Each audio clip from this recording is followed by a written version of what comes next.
សាកស្រមៃថាបើយើងមានឱកាសបានទៅលេងគ្រប់ខេត្តក្រុងនៅកម្ពុជាតើយើងនឹងត្រូវទៅកន្លែងណាខ្លះហើយធ្វើដំណើរពីខាងណាទៅខាងណាថ្ងៃនេះខ្ញុំបានដើរគោលដៅតំបន់ទេសចរប្រចាំខេត្តនីមួយៗនៅក្នុងផែនទីប្រទេសកម្ពុជាថាតើកន្លែងណាខ្លះដែលយើងគួរទៅព្រមទាំងបង្ហាញអំពីផ្លូវដែលត្រូវធ្វើដំណើរនៅក្នុងប្រទេសកម្ពុជាផងដែរហើយប្រសិនបើយើងជ្រើសរើសដំណើរកម្សាន្តនៅក្នុងប្រទេសតើវានឹងជួយដល់កម្ពុជាយ៉ាងណាខ្លះប្រសិនបើយើងមានបំណងធ្វើដំណើរជុំវិញប្រទេសកម្ពុជាជាដំបូងយើងត្រូវចាប់ផ្ដើមធ្វើដំណើរពីទីក្រុងភ្នំពេញហើយឆ្ពោះទៅកាន់ខេត្តតាកែវនៅក្នុងខេត្តតាកែវយើងអាចធ្វើដំណើរទៅលេងទន្លេបាទីប្រាសាទបាទីហើយប្រាសាទនេះបានកសាងឡើងដោយព្រះបាទជ័យវរ្ម័នទី7នៅលើភ្នំជីសូរវិញមានប្រាសាទភ្នំជីសូរដែលបានកសាងឡើងនៅលើភ្នំដែលមានកម្ពស់380ម៉ែត្រក្នុងរាជ្យព្រះបាទសូរ្យវរ្ម័នទី1ចំណែកឯសារមន្ទីរអង្គរបូរីត្រូវបានបង្កើតឡើងសម្រាប់តម្កល់វត្ថុសិល្បៈវប្បធម៌និងប្រវត្តិសាស្ត្រនានាដែលមានក្នុងសម័យនគរភ្នំចាកចេញពីខេត្តតាកែវយើងបន្តដំណើរទៅខេត្តដែលជាប់នឹងសមុទ្រដោយនៅក្នុងខេត្តកែបនេះយើងអាចទស្សនាឆ្នេរអង្គរដែលឆ្នេរនេះទើបនឹងធ្វើផ្លូវថ្មីនៅតាមផ្លូវមានព្រៃកោងកាងឆ្នេរអង្គរមានឆ្នេរសមុទ្រស្រស់ស្អាតនិងស្ងប់ស្ងាត់ឬក៏យើងអាចទៅជិះទូកលេងនៅកោះទន្សាយដែលមានខ្យល់អាកាសបរិសុទ្ធនិងមានទឹកសមុទ្ររាក់ៗដែលអាចឲ្យយើងមុជទឹកលេងបានឬក៏យើងអាចទៅទស្សនានិងញ៉ាំគ្រឿងសមុទ្រនៅឆ្នេរសមុទ្រកែបជាដើមចាកចេញពីខេត្តកែបរួចយើងក៏សម្ដៅទៅខេត្តកំពតខេត្តកំពតជាខេត្តមួយត្រូវបានជ្រើសរើសជាកន្លែងសម្រាប់លំហែកាយរបស់ប្រជាជនខ្មែរយើងជាច្រើននៅពេលដែលយើងធ្វើដំណើរមកដល់ខេត្តកំពតយើងមិនអាចចោលកន្លែងសេះសមុទ្របាញ់ទឹកដែលជាកន្លែងថតរូបនោះឡើយរួចហើយយើងបន្តទៅលេងដងព្រែកដែលកន្លែងនេះជាតំបន់ទេសចរពាក់កណ្ដាលធម្មជាតិហើយនៅកន្លែងនោះគេមានសកម្មភាពជិះខ្សែរ៉កជិះកាយ៉ាក់ឬក៏ជិះទាទឹកជាដើមតំបន់ធម្មជាតិនៅខេត្តកំពតមានដូចជាទឹកឈូឬក៏ទឹកធ្លាក់វាលពូជជាដើមលើសពីនេះទៅទៀតខេត្តកំពតក៏មានកន្លែងទេសចរធម្មជាតិមួយផ្សេងទៀតដែលយើងអាចនឹងសរសើរអំពីសម្រស់របស់ប្រទេសកម្ពុជាយើងនោះគឺឧទ្យានជាតិព្រះមនីវង្សបូកគោដែលនៅលើភ្នំមានកន្លែងកម្សាន្តជាច្រើនដូចជារូបសំណាកយាយម៉ៅបឹងបូកគោទឹកធ្លាក់ពពកវិលថតរូបនៅថ្មលយនិងកាស៊ីណូចាស់ជាដើមបន្តដំណើរទៅមុខទៀតយើងក៏មកដល់ខេត្តព្រះសីហនុនៅក្នុងខេត្តព្រះសីហនុយើងនឹងមានឃើញឆ្នេរសមុទ្រធម្មជាតិដែលមានឆ្នេរខ្សាច់សស្អាតដែលអាចចាត់ទុកចូលជាថ្នាក់អន្តរជាតិដែលមានដូចជាឆ្នេរកោះពស់ឆ្នេរអូឈើទាលនិងឆ្នេរអូត្រេសជាដើមបណ្ដាកោះជាច្រើនដែលស្ថិតនៅក្នុងខេត្តព្រះសីហនុដែលមានដូចជាកោះរាជបុត្រកោះរងសន្លឹមកោះរងជាតំបន់ទេសចរដែលមានទេសភាពនិងទឹកថ្លាស្អាតនិងមានខ្យល់អាកាសបរិសុទ្ធចាកចេញពីខេត្តព្រះសីហនុហើយសម្ដៅមកកាន់ខេត្តកោះកុងជាខេត្តមួយដែលមានភាពល្បីល្បាញដែលសម្បូរទៅដោយព្រៃកោងកាងហើយក៏មានឆ្នេរសមុទ្រស្អាតមិនចាញ់ខេត្តព្រះសីហនុប៉ុន្មានដែរខេត្តនេះជាខេត្តដែលសម្បូរទៅដោយតំបន់ទេសចរធម្មជាតិនិងសម្បូរព្រៃកោងកាងដែលជាជម្រកសម្រាប់ត្រីជាច្រើនប្រភេទហើយថែមទាំងសម្បូរទឹកធ្លាក់និងសហគមន៍អេកូទេសចរផងដែរដូចជាទឹកធ្លាក់ឆាយអារ៉ែងនិងសហគមន៍អេកូទេសចរជីផាតបណ្ដាកោះដែលល្បីៗនៅក្នុងខេត្តកោះកុងរួមមានកោះកុងក្រៅកោះស្ដេចកោះមនួសជាដើមដែលនៅតាមបណ្ដាកោះយើងអាចស្ទូចត្រីមុជទឹកសមុទ្រមើលផ្កាថ្មនិងប្រព័ន្ធជីវៈចម្រុះនៅបាតសមុទ្រហើយក៏ជាកន្លែងដែលមើលថ្ងៃលិចដ៏ស្រស់ស្អាតផងដែរទៅខេត្តបន្ទាប់យើងក៏ទៅដល់ខេត្តពោធិ៍សាត់ដែលជាទីកន្លែងរបស់វត្តបាកានវត្តបាកានជាតំបន់ប្រវត្តិសាស្ត្រមួយត្រូវបានសាងសង់ឡើងនៅក្នុងសតវត្សទី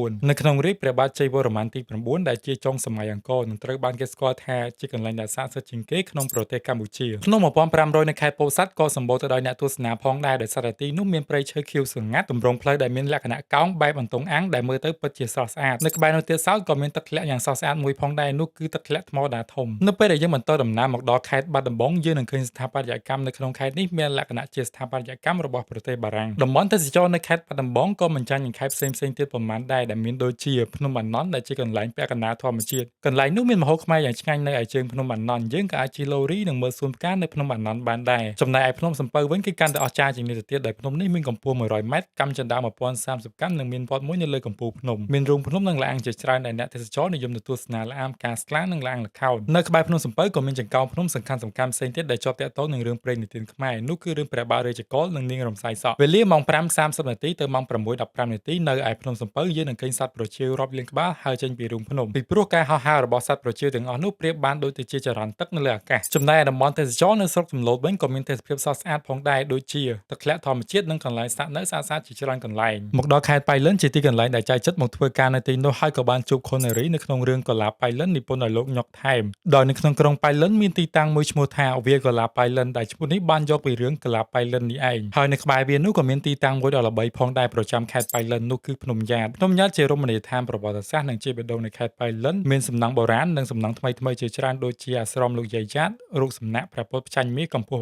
21ម៉ែត្រសំណង់ប្រាសាទ8ទិសឬអាស្រមព្រះគោព្រះកែវជាដើមខេត្តប៉ៃលិនក៏មានតំបន់ទេសចរធម្មជាតិជាច្រើនកន្លែងផងដែរដូចជាទឹកធ្លាក់ភ្នំខៀវឬក៏ទឹកធ្លាក់បរហ៊ុយបន្តដំណើរមកដល់ខេត្តបន្ទាយមានជ័យដែលជាទីកន្លែងរបស់ប្រាសាទបន្ទាយឆ្មាប្រាសាទបន្ទាយឆ្មារួមទាំងប្រាសាទមេបុណ្យបន្ទាយឆ្មាជាស្នាដៃអស្ចារ្យមួយដែលបានកសាងឡើងនៅក្នុងរាជ្យព្រះបាទជ័យវរ្ម័នទី7នៅក្នុងសតវត្សទី12និងសតវត្សទី13ប្រាសាទនេះគឺស្ថិតនៅក្នុងបញ្ជីដែលត្រៀមដាក់បញ្ចូលជាសម្បត្តិបេតិកភណ្ឌពិភពលោករបស់អង្គការ UNESCO ចំណែកឯតំបន់ការពារអាងទឹកត្រពាំងថ្មវិញនៅក្នុងខេត្តបន្ទាយមានជ័យមានទំហំរហូតដល់126គីឡូម៉ែត្រការ៉េអាងនេះជាអាងស្តុក ទឹកធំទី2បន្ទាប់ពីបឹងទន្លេសាបបើយើងទៅលេងកម្សាន្តកន្លែងនេះយើងមើលទៅអាងទឹកនេះធំល្វឹងល្វើយហើយស្រស់ស្អាតខ្លាំងណាស់និងជាកន្លែងអភិរក្សសត្វស្លាបជាច្រើនប្រភេទមួយផងដែរតែបើយើងក្រឡេកទៅមើលនៅក្នុងប្រវត្តិសាស្ត្រអាងទឹកដ៏ធំបែបនេះគឺមិនមែនកើតឡើងដោយសារតែធម្មជាតិនោះទេតែវាបានកើតឡើងដោយសារតែពួកខ្មែរក្រហមបានបង្ខំឲ្យប្រជាជនរាប់ពាន់នាក់ដើម្បីទៅជីកអាងទឹកនោះនៅពេលដែលយើងធ្វើដំណើរមកដល់ខេត្តឧត្តរមានជ័យខេត្តនេះមានទេសភាពដ៏ស្រស់ស្អាតតាមជួរភ្នំដងរែកនិងមានប្រាសាទតាម៉ុនធំដែលបានកសាងឡើងនៅចុងសតវត្សទី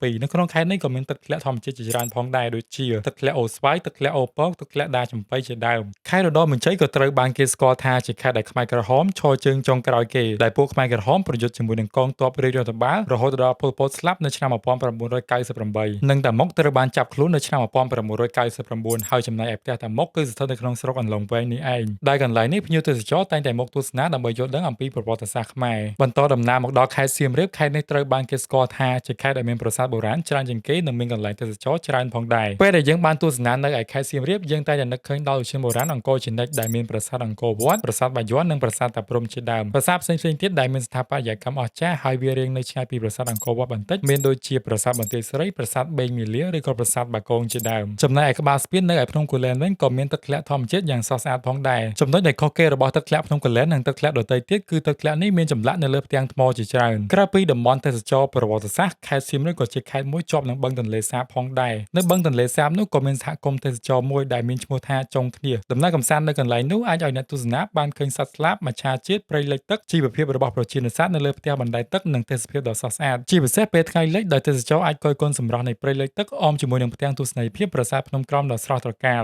លើសពីនេះទៅទៀតខេត្តសៀមរាបក៏មានតំបន់ទេសចរកែច្នៃដូចជាអង្គរ Wildlife and Aquarium ដែលឲ្យយើងទស្សនាត្រីនៅក្រោមទឹកនិងសត្វព្រៃជាច្រើនប្រភេទផ្សេងៗទៀតនៅពេលដែលយើងធ្វើដំណើរមកដល់ខេត្តព្រះវិហារខេត្តនេះមានទីតាំងរហូតដល់2កន្លែងឯណោះដែលត្រូវបានដាក់បញ្ចូលជាសម្បត្តិបេតិកភណ្ឌពិភពលោករបស់អង្គការ UNESCO នោះគឺប្រាសាទកោះកេរនិងប្រាសាទព្រះវិហារប្រាសាទកោះកេរត្រូវបានសាងសង់ឡើងនៅក្នុងសតវត្សទី10ក្នុងអំឡុងរាជ្យព្រះបាទជ័យវរ្ម័នទី4ចំណែកឯប្រាសាទព្រះវិហារដែលនៅលើភ្នំដងរែកវិញត្រូវបានសាងសង់ឡើងដោយព្រះបាទសូរ្យវរ្ម័នទី1និងទី2ក្នុងសតវត្សទី11និងទី12ក្រៅពីតំបន់ទាំងពីរនេះយើងក៏អាចទៅទស្សនាប្រាសាទព្រះខ័នកំពង់ស្វាយឬក៏អាចទៅទស្សនាភ្នំត្បែងមានជ័យនៅឯខេត្តព្រះវិហារមកដល់ខេត្តកំពង់ធំគឺជាខេត្តដែលប្រាសាទសម្បូរព្រៃគុកដែលត្រូវបានសាងសង់ឡើងនៅក្នុងសម័យចេនឡាក្នុងអំឡុងឆ្នាំ616ទៅឆ្នាំ635ក្នុងរាជការព្រះបាទឦសានវរ្ម័នទី1ហើយត្រូវបានចុះបញ្ជីក្នុងសម្បត្តិបេតិកភណ្ឌពិភពលោករបស់អង្គការ UNESCO នៅឆ្នាំ2017ក្រៅពីប្រាសាទសម្បូរព្រៃគុកយើងក៏អាចទៅទស្សនាភ្នំសន្ទុកដែលជាទីកន្លែងវប្បធម៌មួយផងដែរហើយនៅក្បែរភ្នំសន្ទុកនោះក៏មានកន្លែងតម្បាញសូត្រមួយផងដែរដែលធ្វើឡើងដោយប្រជាជននៅតំបន់ភ្នំសន្ទុកនេះបន្តដំណើរទៅខេត្តស្ទឹងត្រែងយើងតែងតែនឹកឃើញទៅដល់ទឹកជ្រោះព្រះនិមិត្តដែលស្ថិតនៅក្នុងខេត្តព្រះវិហារហើយជាប់ជាមួយនឹងព្រំដែនខេត្តស្ទឹងត្រែងនិងប្រទេសឡាវទឹកធ្លាក់នេះជាទឹកធ្លាក់ដែលធំបំផុតនៅអាស៊ីអាគ្នេយ៍ក្រៅពីនេះខេត្តស្ទឹងត្រែងក៏មានសហគមន៍អេកូទេសចរអូស្វាយនៅទីកន្លែងនោះយើងអាចជិះទូកមើលព្រៃលិចទឹកត្រីនិងសត្វស្លាបជាច្រើនប្រភេទនៅតាមបណ្ដោយទន្លេមេគង្គនៅក្នុងខេត្តស្ទឹងត្រែងក៏មានកន្លែងសម្រាប់អភិរក្សសត្វផ្សោតផងដែរគឺនៅត្រង់ចំណុចអន្លង់ត្បូងខ្លានេះឯងដែលទីតាំងនេះជាកន្លែងដែលល្អមួយសម្រាប់ការទៅមើលសត្វផ្សោតនិងសម្រាប់លំហែកាយនៅទីនេះបន្តដំណើរទៅកាន់ខេត្តរតនគិរីខេត្តនេះគឺជាខេត្តដ៏ឆ្ងាយជាងគេពីរាជធានីភ្នំពេញនៅក្នុងខេត្តរតនគិរីគេតែងតែនឹកឃើញទៅដល់បឹងយក្សឡោមដែលមានទេសភាពស្អាតបឹងនេះមានទទឹងនិងបណ្ដោយប្រហែលជា750ម៉ែត្រជម្រៅ48ម៉ែត្របានកើតឡើងកាលពី70,000ឆ្នាំមុនដោយសារតែបន្ទុះភ្នំភ្លើងឧទ្យានជាតិវីរៈជ័យដែលស្ថិតនៅក្នុងខេត្តរតនគិរីក៏មានទេសភាពស្អាតមិនចាញ់ទៅនឹងកន្លែងផ្សេងៗទៀតដែរកន្លែងនេះជាតំបន់ធម្មជាតិដែលគ្របដណ្ដប់ទៅដោយវាលស្មៅដែលមានស្មៅពណ៌បៃតងនៅខែវស្សានិងមានពណ៌មាសនៅខែប្រាំងនៅក្នុងខេត្តរតនគិរីយើងក៏អាចទៅទស្សនាទន្លេសេសានដែលវាជាដៃទន្លេរបស់មេគង្គដែលបង្ហាញពីជីវភាពការរស់នៅរបស់ប្រជាជននៅតំបន់នោះមកដល់ខេត្តមណ្ឌលគិរីខេត្តនេះគឺជាខេត្តដែលមានផ្ទៃដីធំជាងគេនៅកម្ពុជាកន្លែងទេសចរដែលល្បីនៅក្នុងខេត្តមណ្ឌលគិរីគឺទឹកជ្រោះប៊ូស្រានេះឯងទឹកជ្រោះប៊ូស្រាមានរហូតដល់3ដំណាក់កាលដោយដំណាក់កាលនីមួយៗមានទទឹងពី10ទៅ20ម៉ែត្រដោយលាយឡំជាមួយនឹងព្រៃឈើនៅអមសងខាងទឹកជ្រោះក្រៅពីទឹកជ្រោះប៊ូស្រានៅក្នុងខេត្តនេះក៏មានទឹកជ្រោះផ្សេងៗទៀតដែរដូចជាទឹកធ្លាក់រ៉ូម៉ានីទឹកធ្លាក់លេងត្រុកទឹកធ្លាក់លេងអង់លេងឃីនទឹកធ្លាក់ឡែងកៅផងដែរបន្តដំណើរមកដល់ខេត្តក្រចេះយើងក៏អាចទៅសម្រាកលំហែកាយនៅសហគមន៍អេកូទេសចរកម្ពុជាដែលស្ថិតនៅដងទន្លេមេគង្គដែលមានប្រជុំកោះតូចៗព្រមទាំងឆ្នេរខ្សាច់និងជ្រលងទឹកហូរជាច្រើនសន្តានមានដើមរែកដើមរាំងនិងទឹកទន្លេល្អនៅរដូវប្រាំងហើយកន្លែងនោះអ្នកដំណើរក៏អាចទៅទស្សនាសត្វផ្សោត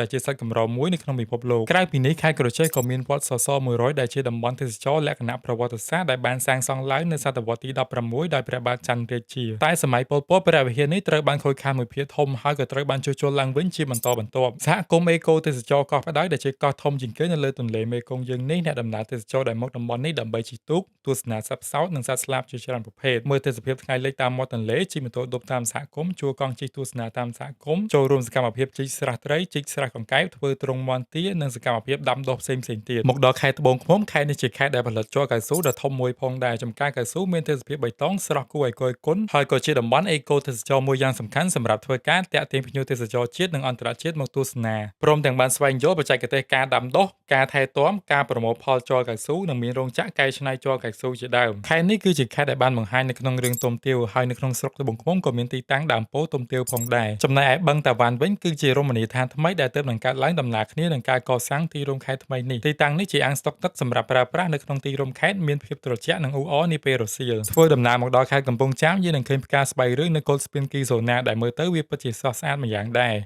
ក្រៅពីនេះនៅភាគខាងត្បូងនៃក្រុងកំពង់ចាមក៏មានស្ពានឫស្សីមួយកន្លែងដែលអាចឲ្យយើងឆ្លងកាត់ទៅកោះប៉ែនដែលស្ពាននេះគេសាងសង់វាជារៀងរាល់ឆ្នាំកោះប៉ែនគឺជាកោះមួយដែលធំនៅលើទន្លេមេគង្គកោះប៉ែនគឺជាគោលដៅទេសចរមួយដែលមានឆ្នេរខ្សាច់ដ៏ស្រស់ស្អាតនិងកោះប៉ែនបានបង្ហាញអំពីជីវិតរស់នៅរបស់ប្រជាជនដែលរស់នៅលើដីកោះប៉ែននេះខេត្តកំពង់ចាមក៏មានតំបន់ទេសចរផ្សេងទៀតដែរនោះគឺភ្នំប្រុសភ្នំស្រីដែលស្របនឹងរឿងព្រេងនិទានខ្មែរដែលរឿងព្រេងនេះនិយាយថាភ្នំស្រីខ្ពស់ជាងភ្នំប្រុសដោយសារតែពេលនោះពួកប្រុសបានចាញ់បោកស្រីចំណែកឯរមណីយដ្ឋានទឹកឆាងក៏ជាកន្លែងមួយដែលតាក់ទាញផងដែរដោយសារតែមានបឹងធម្មជាតិដ៏ធំមួយមានប្រភពទឹកផុសចេញពីក្នុងដីដែលឲ្យអ្នកដំណើរមកកាន់កន្លែងនេះអាចលេងកម្សាន្តទឹកបានគ្រប់រដូវបន្តដំណើរមកដល់ខេត្តព្រៃវែងគឺជាខេត្តដែលផលិតស្រូវបានច្រើនជាងគេនៅកម្ពុជាចុងប៉មគឺជារមណីយដ្ឋានកែច្នៃដែលនៅទីនោះមានទឹកដ៏ធំល្វឹងល្វើយដែលអាចឲ្យយើងដើរលេងថ្មើរជើងស្ទូចត្រីឬក៏អាចមើលថ្ងៃលិចនៅទីនោះចំណែកឯនៅទួលតពាន់តាឡីបឹងស្នេហ៍វិញទីនោះមានដើមឈើខៀវស្រងាត់និងមានផ្ទៃដីរហូតដល់87ហិកតានិងមានសត្វស្លាបរាប់ពាន់ក្បាលដែលវាបានមករស់នៅទីនោះហើយកន្លែងនេះក៏ជាកន្លែងអភិរក្សសត្វស្លាបហើយវាក៏ជាគោលដៅទេសចរមួយសម្រាប់មកមើលសត្វស្លាបផងដែរក្រៅពីនេះភ្នំឈើកាច់ក៏ជាទីតាំងប្រវត្តិសាស្ត្រមួយនៃរាជធានីរបស់នគរភ្នំដែលបានកសាងឡើងក្នុងរជ្ជកាលព្រះបាទហ៊ុនទៀននៅសតវត្សទី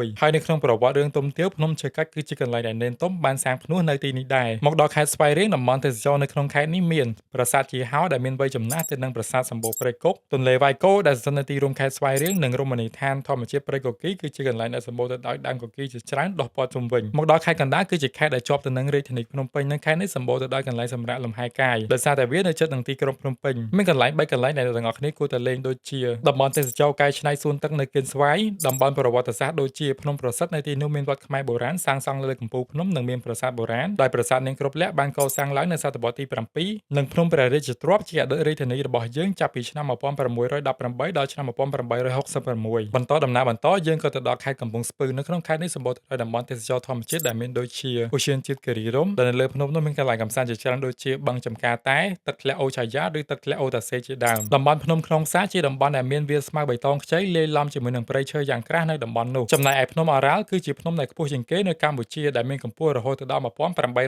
ម៉ែត្របន្តដំណើរមកដល់ខេត្តកំពង់ឆ្នាំងគឺជាខេត្តដែលជាដំណើរកម្សាន្តចុងក្រោយរបស់យើងអាចទទួលស្នាសហគមន៍ទេសចរអណ្ដូងឫស្សីដែលកន្លែងនេះជាកន្លែងដែលស្មូនរបស់ប្រើប្រាស់ផ្សេងពីដីឥដ្ឋយើងក៏អាចទៅទិញរបស់ប្រើប្រាស់ផ្សេងនៅទីនោះបានផងដែរខេត្តនេះក៏មានតំបន់មួយចំនួនដែលទាក់ទងទៅនឹងរឿងព្រេងខ្មែរដូចជាភ្នំនាងកង្រីដែលភ្នំនេះបានរៀបរាប់ពីរឿងពុទ្ធិសែននាងកង្រីហើយភ្នំនេះប្រៀបបានដូចជាសាកសពនាងកង្រីដែលដេញនៅលើដីហើយបង្កើតបានជាភ្នំមួយក្រៅពីនេះខេត្តនេះក៏មានតំបន់ទេសចរធម្មជាតិផងដែរដូចជាទឹកធ្លាក់ស្រែអំពិលដែលទឹកនេះមានប្រភពចេញពីជួរភ្នំអរ៉ាល់ហើយជាចុងក្រោយយើងក៏ត្រឡប់ទៅទីក្រុងភ្នំពេញវិញដើម្បីបញ្ចប់ការផ្សងព្រេងរបស់យើងខ្ញុំមិនអាចរៀបរាប់ឲ្យបានកោះក្បាយនៅទីកន្លែងទេសចរនីមួយៗឲ្យបានអស់នៅឡើយដោយសារតែតំបន់ទេសចរនីមួយៗមានរឿងរ៉ាវជាច្រើនដូចនេះខ្ញុំលើកទឹកចិត្តឲ្យអ្នកទាំងអស់គ្នាទៅលេងខេត្តក្រុងរបស់យើងដើម្បីយល់ដឹងអំពីប្រទេសយើងឲ្យកាន់តែច្បាស់និងទទួលបានបទពិសោធន៍ផ្ទាល់ការដែលយើងធ្វើដំណើរកម្សាន្តនៅក្នុងប្រទេសយើងក៏អាចជួយបង្កើនការងារដល់ប្រជាជននៅក្នុងសហគមន៍ដូចជាការផ្ដល់ប្រាក់ចំណូលទៅលើសន្តាគារភោជនីយដ្ឋាននិងសេវាកម្មធ្វើដំណើរជាដើមនៅពេលដែលមានប្រជាជនទៅលេងតំបន់ទេសចរមួយក្នុងចំនួនដ៏ច្រើនទីនោះតែងតែមានការអភិវឌ្ឍដែលមានដូចជាផ្លូវថ្នល់ឬក៏ស្ពានជាដើមនិងសេដ្ឋកិច្ចរបស់យើងមានភាពរឹងមាំដោយយើងមិនបាច់ពឹងផ្អែកទៅលើទេសចរបរទេសទាំងស្រុងនោះឡើយទេសចរផ្សារភ្ជាប់ទឹកដីបង្កើតមេត្រីភាពថ្មីចែករំលែកវប្បធម៌ថ្លៃចិត្តនឹងចិត្តកាន់តែយល់ពីគ្នា